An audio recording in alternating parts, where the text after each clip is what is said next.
Good morning. I'm Elaine Cressy, a life member of AAUW. Currently, I serve on the state board as college and university director and as my Davenport-Bettendorf branch president. As an active member of AAUW, it has been my honor to get to know many outstanding women and to watch younger women as they were nurtured and mentored by many capable women.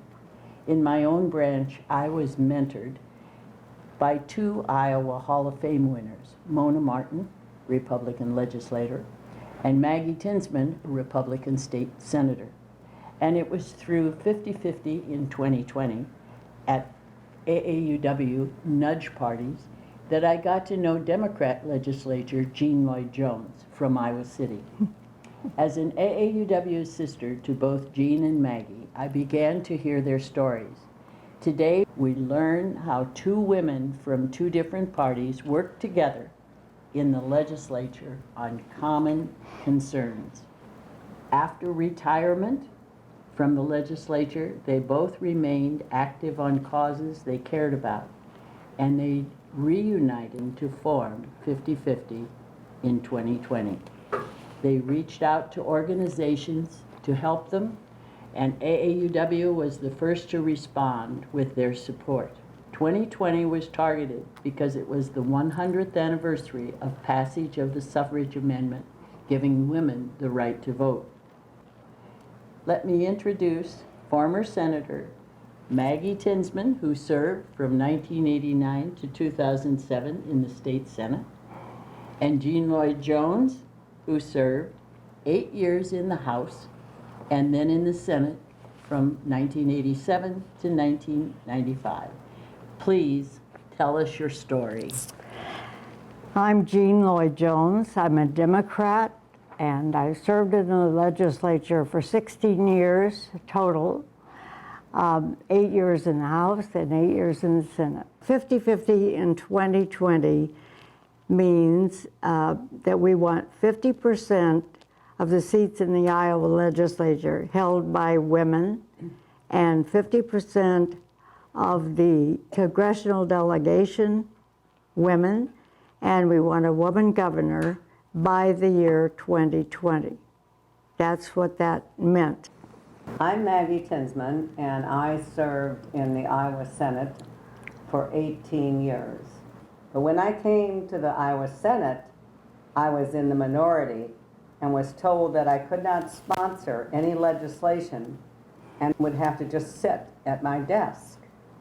I decided I could not accept this, so I became acquainted and friendly with Democrats, both male and female. One of those Democrat leaders was Senator Jean Lloyd-Jones. Whenever I had an idea from the Quad Cities which sounded good, I would go to Senator Lloyd-Jones or another Democrat senator and ask them if they thought this was a good idea.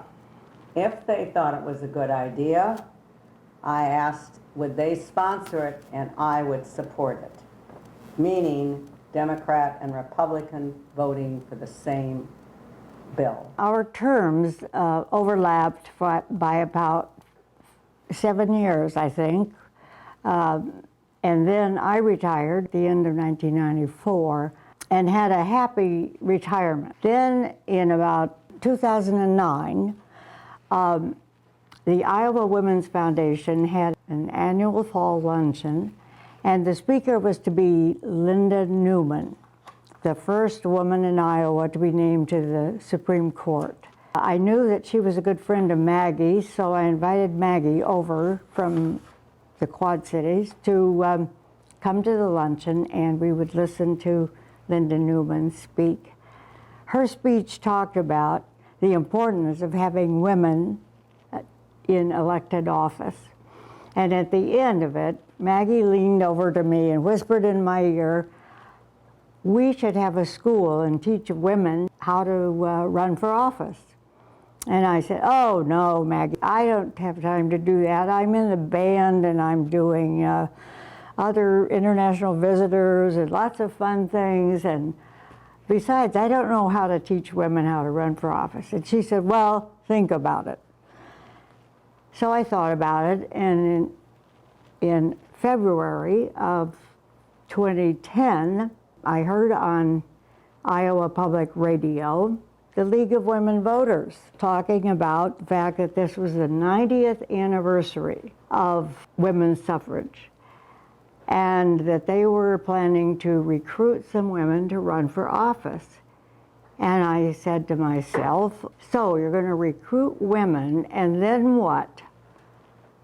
We need a school to teach these women how to run for office.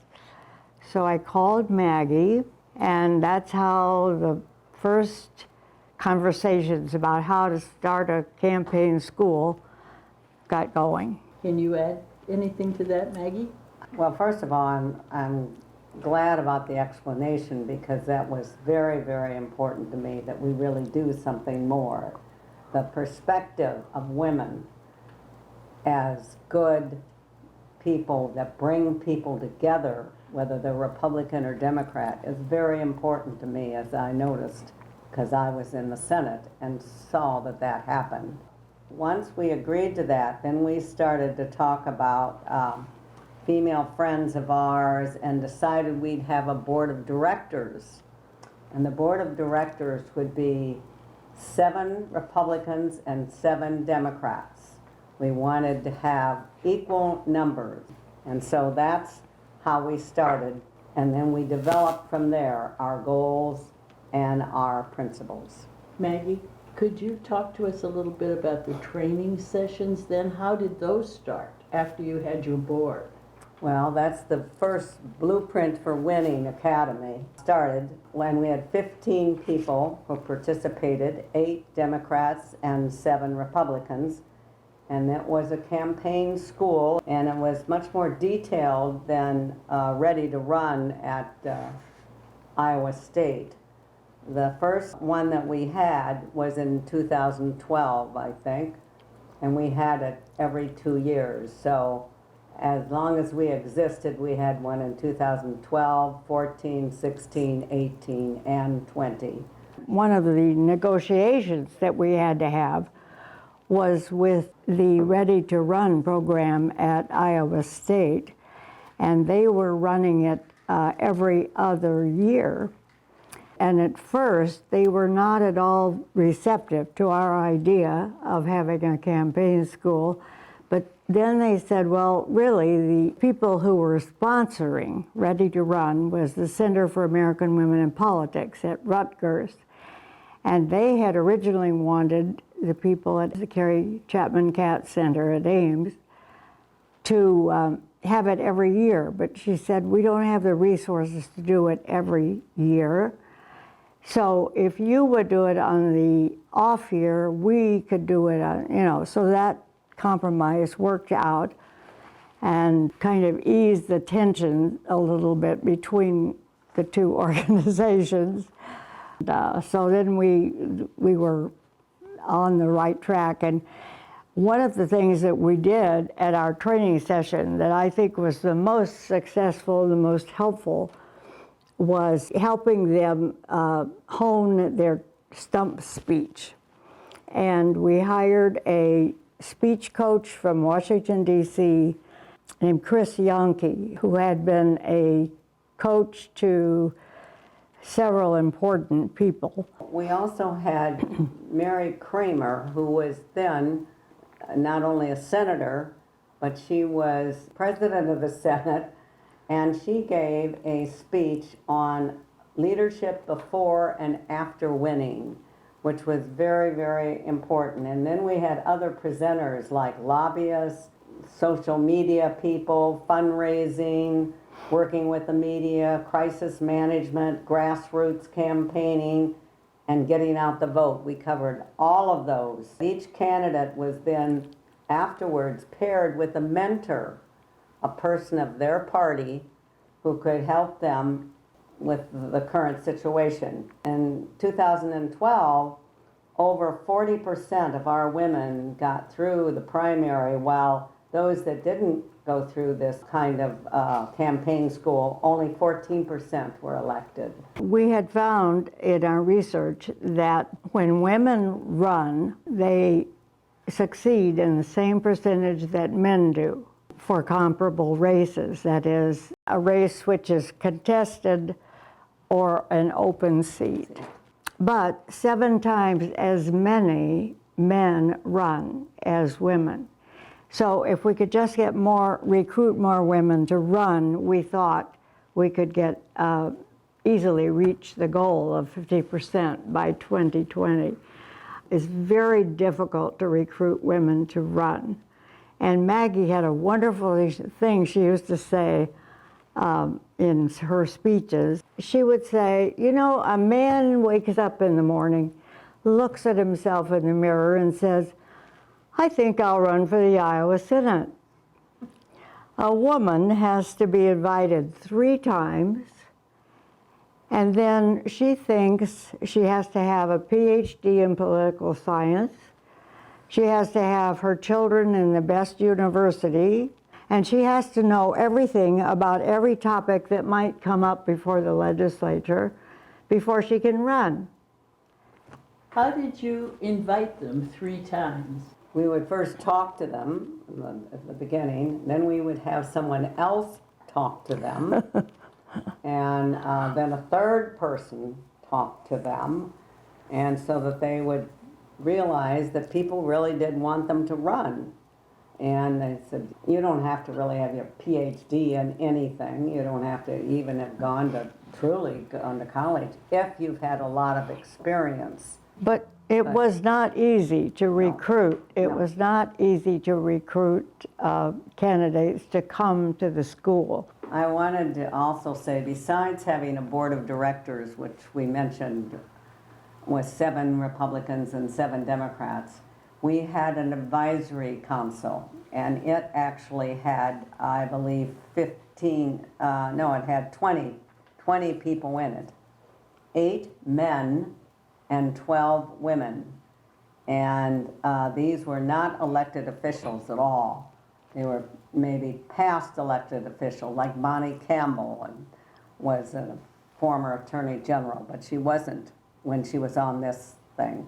And then we had people like Suko Radia, who was a business person. We had Keith Ewell. I won't mention them all, but we had men and women, and these men were as interested in finding women to run as the women were.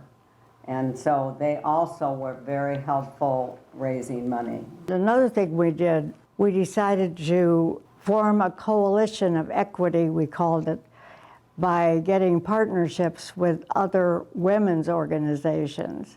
The AAW was one of the very first that signed up. We also had the Iowa Women's Foundation, which took us under their wing at the very beginning and extended their financial umbrella over us so we could use their 501c3 to make gifts to the organization tax deductible. Then we had the Business and Professional Women, we had Junior League of Quad Cities, Junior League of Des Moines, women business owners, Iowa women's attorneys.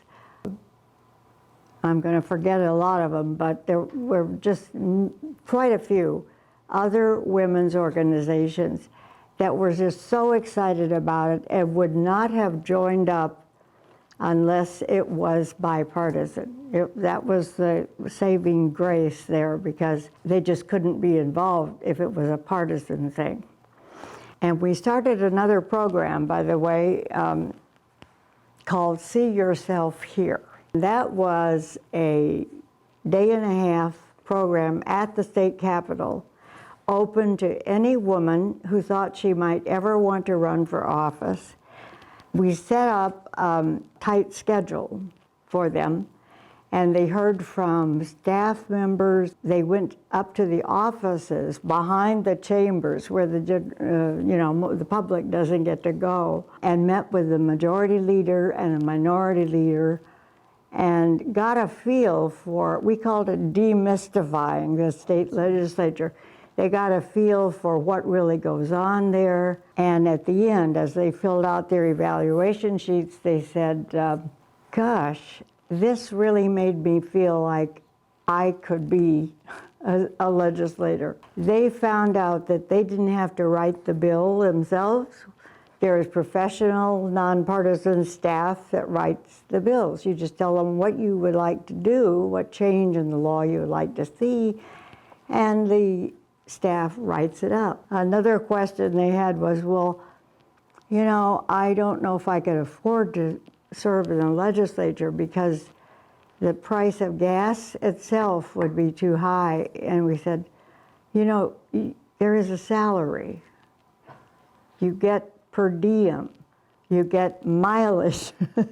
You don't have to be a volunteer. Women are so used to volunteering for everything that they didn't realize this is going to be a paid job. For 6 months, not even a year. Right, right.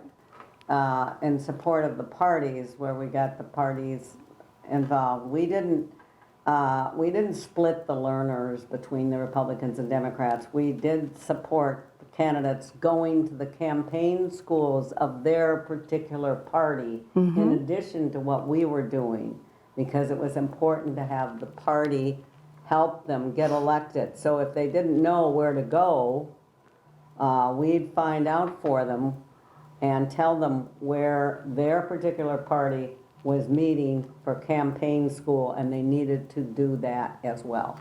Did you have nudge parties also then? Oh yeah, we had nudge parties. Those were just parties in people's homes, very informal, about what does a legislator do. I have to tell you what nudge means. Yeah. Yeah, because most people think it means, you know, we're going to give you a nudge so you run. That's not it. It stands for No Use Delaying Gender Equity. It was always fun. We had the first one at my house. The electricity in that room was such that I was afraid the roof was going to come off. After it was over, people didn't leave.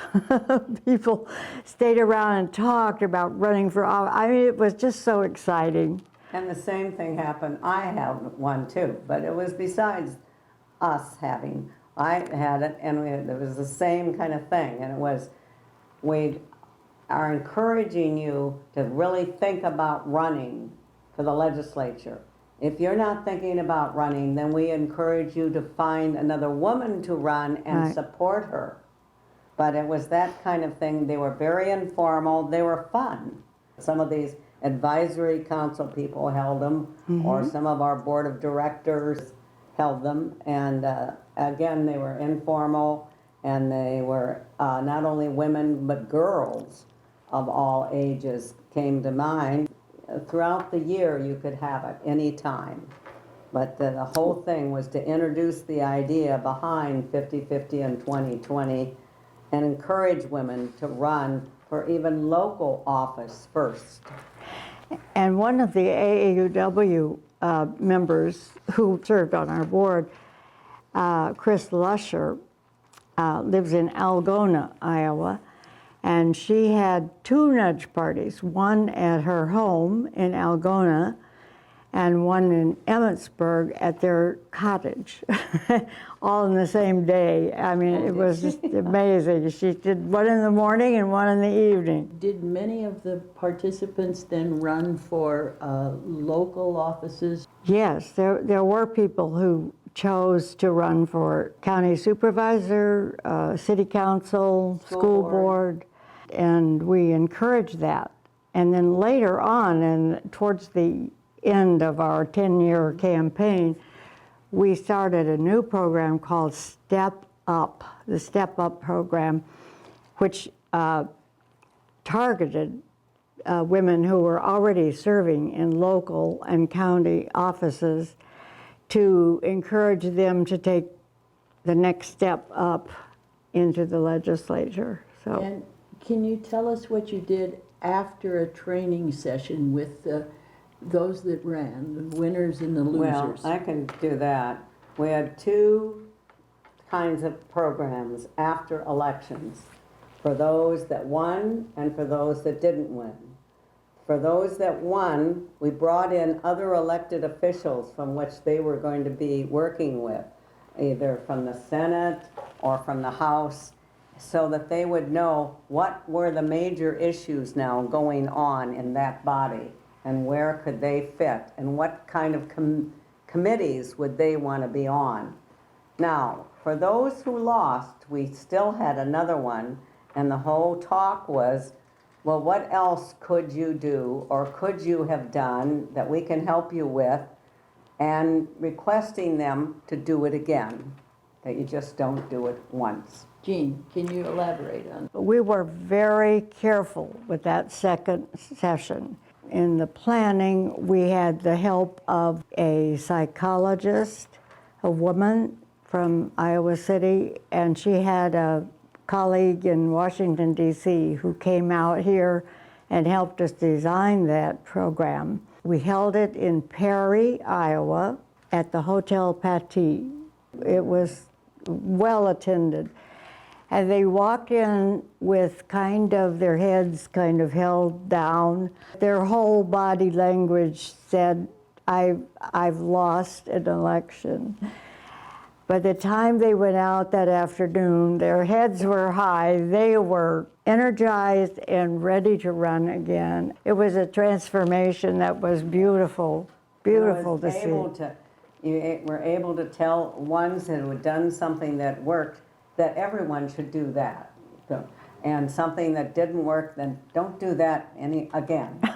And they learned from one another and remember this is both parties too, but they were helping each other besides this psychologist. And she was wonderful about buoying them up, that they had taken a risk, and yes, it didn't work out this time, but often you don't win a first time of a lot of things that you do, but you fashion it differently now, and they were all going to fashion it differently, using the strength of what did work, and they were all going to do that kind of thing. What were the percentages of increase in office over the 10 years? Well, we know we got 30%. We didn't get 50. That's what we wanted for the legislature. Now we got a governor, we got a U.S. senator, we got 2 members of Congress, that is. So we had great success, but we didn't get that 50%. One of the best things was the women who were running got to be in a room with other women who were running. You have this feeling that you've done this, and very few other people have done it. As Maggie said, the party, the political stuff just falls by the side, and you see each other as human beings trying to do something. The big thing is that we kept talking about it, and they realized it. Women are such good problem solvers. They're actually better problem solvers than men. Why? Because we do it in our whole lives. They know how to get something done. Both of us, I think, took part in the celebration of the 100 years of women's suffrage. I know I was on the state committee for that, and we chose that logo and that name, Hard Won Not Done, because obviously it's not done. It will never be done. 50-50 in 2020 dissolved in the year 2020 because we had planned to be a 10-year campaign. We didn't just quit. We passed on our programs to other organizations. AAUW took on the nudge parties. League of Women Voters took on See Yourself Here. Carrie Chapman Katz Center took over the Blueprint for Winning. But we also decided to foster student chapters of what we now call 50-50 in Iowa.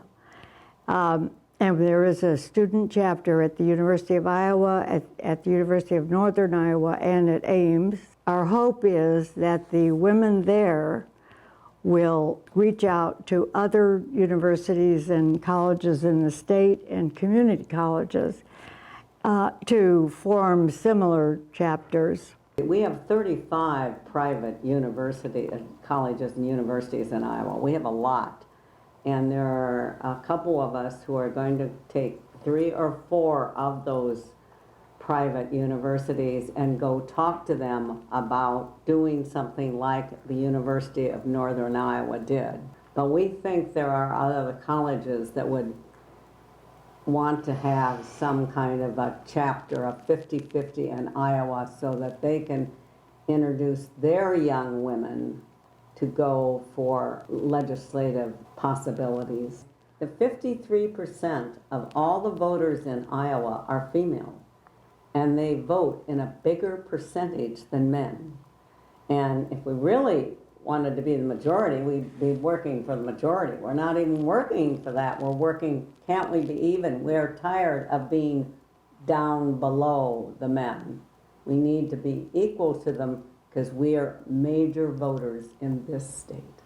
I do want to say one more thing. Yes. As a part of the hard won, not done, 50-50 made a gift to the University of Iowa, and the University of Iowa has stepped up and is carrying it on, and that is a website called Hard Won Not Done, and it has interviews with all the women legislators that we could find who were still living up until the last class was elected. You could go on the website and find that and look at your favorite woman legislator. It has other information on it too. Thank you so much, ladies. Okay. This has been so much fun.